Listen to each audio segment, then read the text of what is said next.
네, 4월 총선이 다가오고 있는 가운데 요즘 가장 많은 관심을 받고 있는 한 분을 오늘 스튜디오에 모셨습니다. 지금부터 이낙연 전 국무총리와 이야기 나눠보겠습니다. 안녕하십니까? 네, 안녕하세요. 네. 우선 문재인 정부 초대 국무총리로서 역대 최장수 총리 기록을 세우셨는데 지난 2년 7개월 돌아보면 어떠신지요? 네, 참 바쁘게 지냈다 생각됩니다. 취임 바로 다음 날 가뭄 현장에 갔었습니다. 네. 경기도 안성의 저수지 바다까지 내려갔었는데요. 그리고 퇴임 직전의 주말에는 경북 울진의 태풍 미탁 피해 지역을 다시 갔거든요. 현장에서 시작해서 현장에서 끝났다. 이렇게도 말씀드릴 수 있겠습니다. 저희 또 일반 사람들 눈에는 좀 군기반장 모습, 뭐 제대로 일하지 않는 뭐 장차관들 질타하는 모습 이런 모습도 많이 봤는데 실제로 공직 사회가 많이 달라진 걸 느끼십니까? 예, 그 뭐랄까요? 쉽게 달라지는 것은 아니겠지만 네. 정책에서 갖춰야 될 게 뭐뭐다 하는 것을 제가 2년 7개월 남짓 동안 끊임없이 얘기를 해서 그 정도는 갖춰가고 있는 것으로 보입니다. 갖춰야 한다고 말씀하신 게 어떤 거죠? 우선 세 가지인데요. 첫째는 정책의 정합성, 앞뒤가 모순돼서는 안 되고 그 이전 정책과 또는 주변 관련 정책과도 맞아야 한다. 둘째는 수용성입니다. 현장에서 받아들일 수 있어야 하고 정책의 그 전달 과정에 있는 모든 사람들이 수용할 수 있어야 한다. 셋째가 실행력인데요. 정책이 실행될 수 있게 하는 그 뭔가의 힘이 있어야 합니다. 강제력이 좋은 건 아니지만 간혹 그런 거 있지 않습니까? 그걸 이행하지 않으면 무슨 벌칙을 준다든가 그게 바람직하진 않지만 뭔가가 힘이 있어야 합니다. 그런 것을 갖춰야 정책이다 이런 걸 늘 강조하죠. 강조하시니까 정합성, 수용성, 실행력을 통해서 지난 2년 7개월 동안 뭐 많은 정책을 또 주도하시고 함께 이제 내각을 총괄하셨는데 본인이 봤을 때 그래도 이거 하나는 좀 잘했다 하는 게 있으십니까? 네, 생명과 안전에 관한 것은 꼭 결과가 완벽하다고 말할 수는 없지만 정부의 대처 자세는 많이 개선됐습니다. 예를 들면 메르스 같은 감염병, AI나 돼지열병 같은 가축 전염병, 산불, 태풍, 지진 그 대처가 굉장히 개선됐다는 걸 느끼실 겁니다. AI는 문재인 정부 출범 직전의 겨울에 3,800만 마리의 닭과 오리를 매몰 처분했었는데요. 작년 겨울부터 지금까지 한 마리도 없었습니다. 한 마리도 죽이지 않았습니다. 그러고 보니까 그런 뉴스를 전한 기억이 없네요, 진짜. 네. 예. 저는 개인적으로는 강원도 산불 때 피해 주민들 만나서 총리께서 혈압량 체키셨냐고 했던 그 말이 참 기억에 남던데 아마 그런 아까도 말씀하셨지만 그런 현장 이런 것들은 아마 총리께서 내세우실 수 있는 좀 잘한 점 가운데 하나가 아닌가 생각이 듭니다. 근데 반대로 또 좀 아쉬운 부분도 있으실 텐데 다른 인터뷰에서는 저출산 문제 또 저희는 이제 저출생이라는 이제 말을 쓰는데 그 말씀을 굉장히 많이 하시더라고요. 그 이유가 혹시 있으십니까? 경제나 또는 다른 문제는 회복될 수도 있습니다. 그런데 저출산 문제는 긴 영향을 남기죠. 회복이 된다고 해도 그 아이들이 가임 여성으로 성장하기까지 최소한 그 기간 동안은 개선이 안 되는 것이죠. 그래서 시기를 놓치면 긴 그림자를 남길 텐데 하는 무거운 마음이 있습니다. 뭐 단기적인 뭐 처방은 어렵겠지만 좀 장기적으로라도 대한민국에 그럼 해결책은 없을까요? 기본적으로 이제 출산을 기피하는 그 원인을 제거해 드려야 되겠죠. 경제적인 이유 또는 주거, 보육, 교육 이런 고통을 많이 말씀하시고 특히 여성들의 직업적 안정성 이런 것을 개선해 드리는 것이 우선일 텐데 그 이전에 결혼을 기피하는 이 현상은 어떻게 할 것인가. 또 젊은 여성들이 뭐 흔히들 자아실현이라고 하지 않습니까? 나로서 살고 싶다. 이런 생각이 많아지고 있습니다. 그걸 나쁘다고 말할 수가 없죠. 그런 것과 어떻게 조화를 이룰 것인가 고려해야 될 것이 굉장히 많습니다. 자, 이제 총리직을 마무리할 때쯤 아마 가장 큰 이슈가 이제 뭐 검찰 개혁, 뭐 검찰 인사가 아니었나 싶은데, 특히 마지막 지시사항이 이제 추미애 장관에게 이 검찰총장에 대한 필요한 대응을 검토하고 실행하라 이런 내용이었고, 그러면서 이제 당시 총리께서 윤 총장의 자세가, 공직자로서의 자세가 유감스럽다라는 이야기를 하셨습니다. 어떤 부분이 그랬다는 거죠? 이제 인사에 관해서 검찰총장의 의견을 듣도록 되어 있습니다. 그런데 의견을 듣는 절차에 관해서 법무장관과 검찰 사이에 의견 차이가 있었던 것 같지요. 의견 차이가 있었다면 장관의 뜻을 받아 주었더라면 어땠을까 하는 아쉬움이 있죠. 근데 공교롭게도 그 지시가 있고 나서 그날 저녁에 추미애 장관이 국회에서 뭐 징계 관련 법령을 검토해 보라 이런 또 문자를 하는 모습이 공개가 돼서 뭐 총리의 지시 때문에 그런 거 아니냐는 해석도 있었는데, 당시 검찰총장 징계, 뭐 감찰도 염두에 둔 거였나요? 그렇지는 않고요.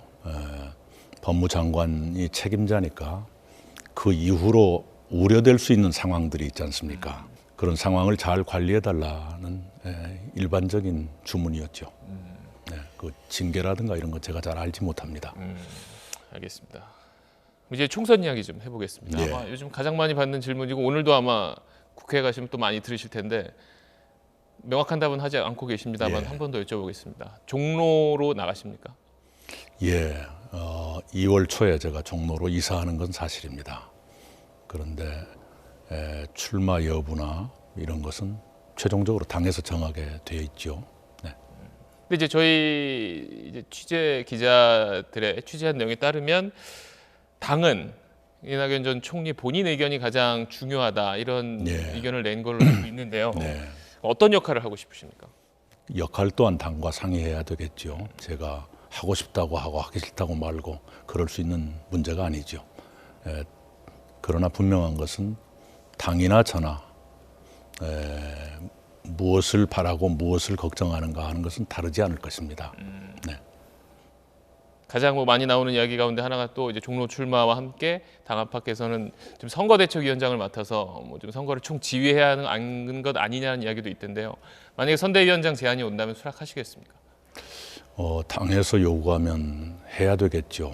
그러나 두 가지를 모두 완벽하게 한다는 건 쉬운 일이 아닐 겁니다. 그 점에서 당도 고민이 있을 거고요.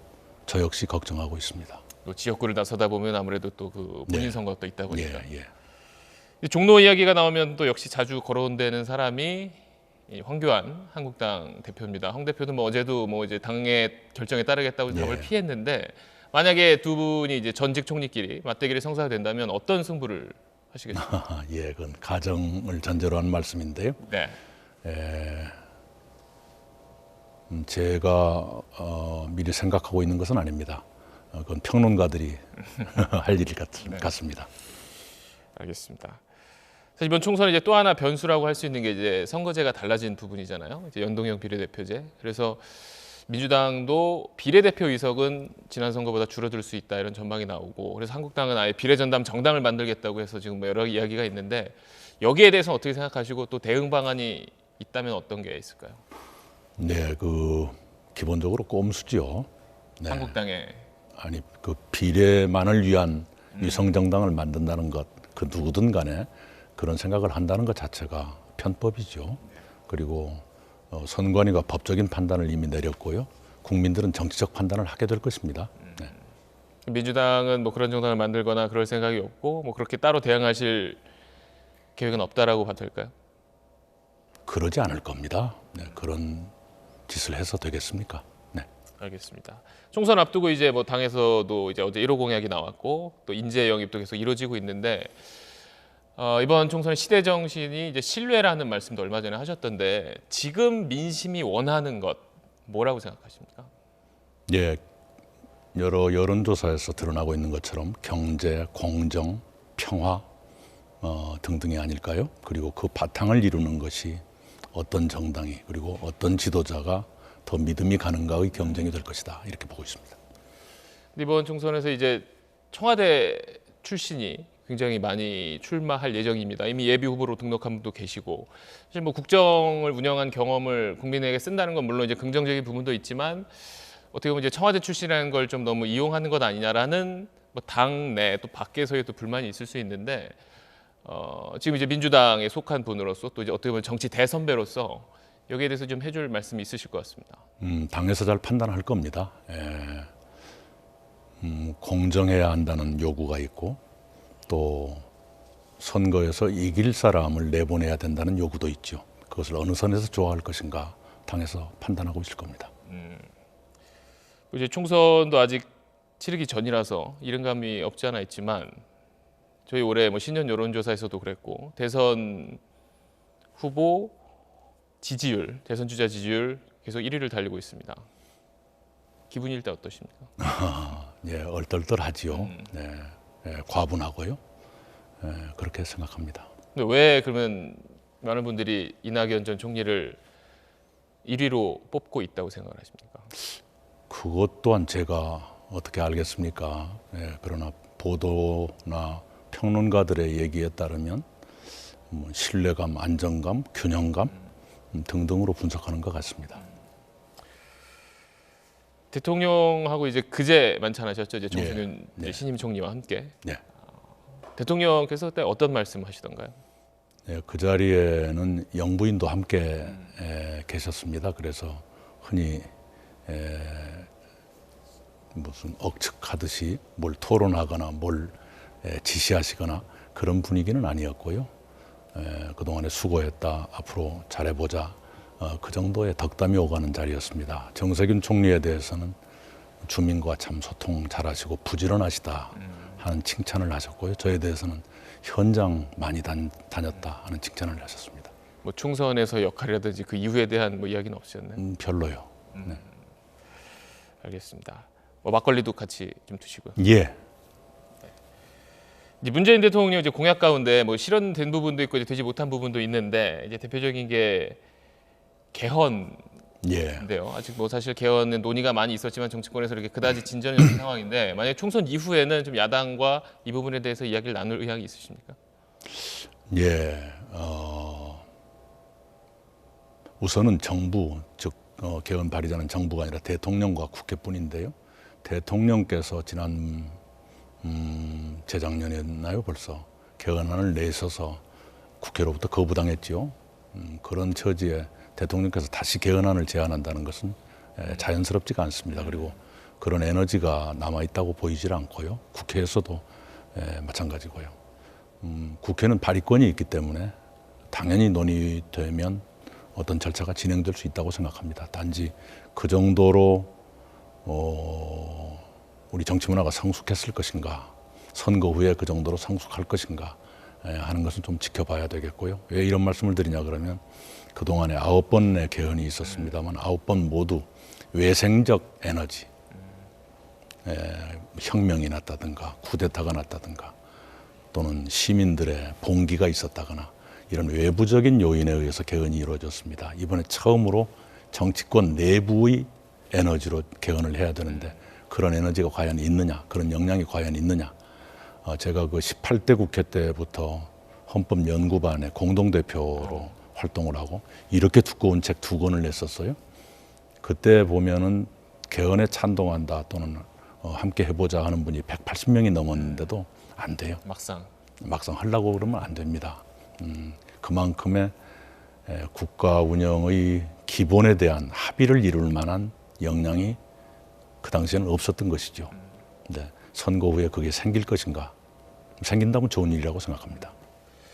현안에 대해서도 좀 몇 가지 여쭤볼게요. 대통령 이제 신년사 얼마 전 기자회견에 이어서 어제 청와대 참모들도 많이 이야기하고 있는 게 이제 부동산 문제인데 네. 지금 정부에서는 더 강한 대책을 내놓을 수 있다라는 게 지금 정부 입장입니다. 여기 대해서 어떻게 생각하십니까? 그래야 되죠. 네, 부동산이 상식 이상으로 특정 지역만 올라가지고 절대다수 국민들께 상실감을 드리는 것, 이건 올바른 현상이 아니죠. 그것을 안정적으로 관리할 책임이 정부한테 있는 것이고요. 헌법과 법률이 허용하는 범위 내에서는 필요한 정책을 써야 한다고 생각합니다. 어제 그 관련해서 이제 청와대에서 토지 거래 허가제, 이제 매매 허가제라는 말을 썼습니다만 네. 주택 매매 허가제 도입도 검토해야 한다는 주장을 기울여야 한다라는 이야기도 있었는데 여기에 대해서는 어떻게 생각하십니까? 그런 얘기가 실제로 논의된 적은 없습니다. 말이 먼저 나왔다는 것은 적절하지 않다고 생각합니다. 실제 뭐 정책 단계를 뭐 검토했다든지 그렇지 않습니다. 논의된 건 없고. 네, 부동산 문제는 저도 함께 하곤 했습니다. 큰 정책이 나올 때마다 최소한 제가 미리 논의 단계에서 참여를 했는데 그런 논의는 전혀 없었습니다.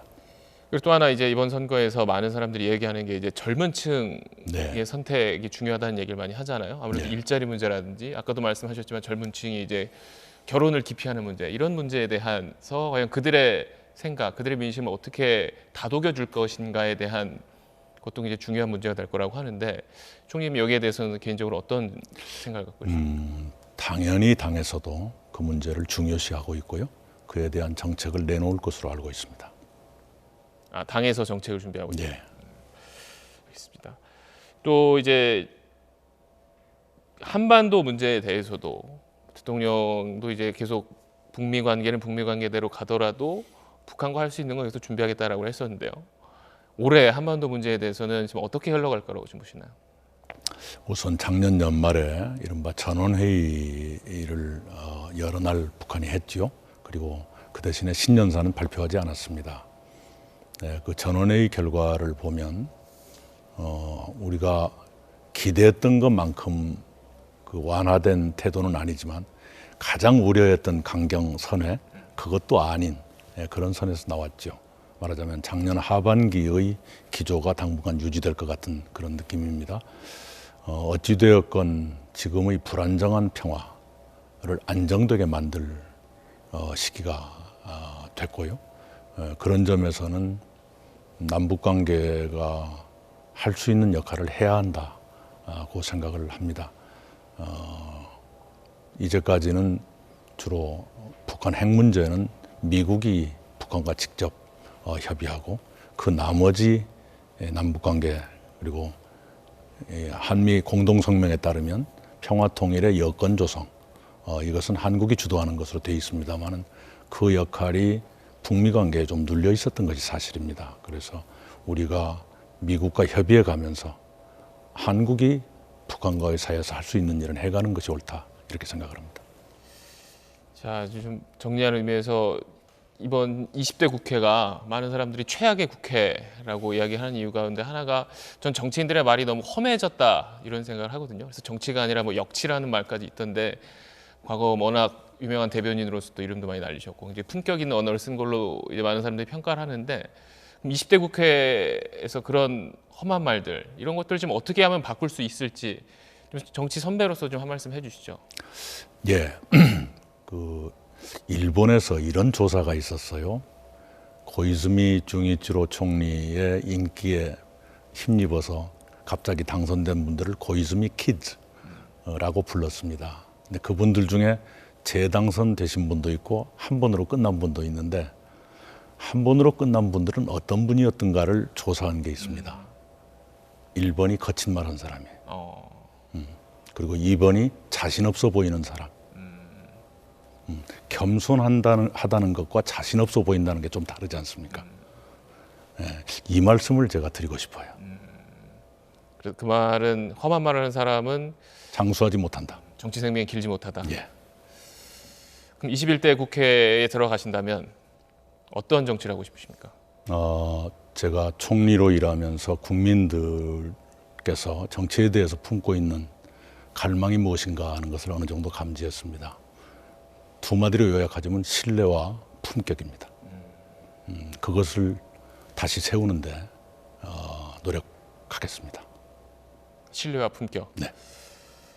꼭 다시 세워주셨으면 좋겠습니다. 네. 오늘 말씀 여기까지 듣겠습니다. 네, 감사합니다.